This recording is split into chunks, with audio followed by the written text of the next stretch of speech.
It's the Iceman Sunday, October the 16th, and today I'm going to give you my long shot pick to win the Stanley Cup. I just want to remind you can get all my free picks and promotions at my website. That's jesseshul.com. Just enter your email address in the box at the top of the page. For those of you who've already subscribed to my newsletter, you would have received this pick well over a week ago. For those of you who haven't, my pick to win the Stanley Cup this year is the Montreal Canadiens.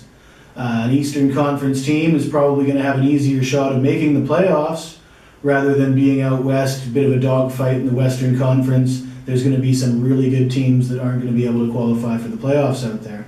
The number one reason to like Montreal, though, is the goaltending. You might remember 2 years ago, Montreal looked like they might go all the way. They went to the conference finals against the New York Rangers. And Carey Price ended up getting injured in that series, which seemed to do in Montreal.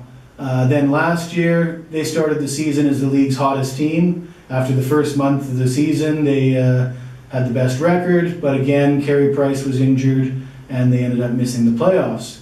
As long as Price can stay healthy, Montreal should be a contender. You remember in 2014, he led the league in goals against average, save percentage, all the major categories for goaltenders. He is, without a doubt, the best goaltender in the world, and he did prove that again at the World Cup of Hockey in September. There's a few other factors here. We got Shea Weber coming over from Nashville, veteran presence on the blue line. I think that's actually an improvement to PK Subban, just a more of a character guy in the dressing room, more responsible defensively, the kind of defenseman that you can rely on to lead you in the playoffs. So that's it. That's my pick. I'm taking Montreal as a 22-1 long shot. Good luck, and we'll see you next week.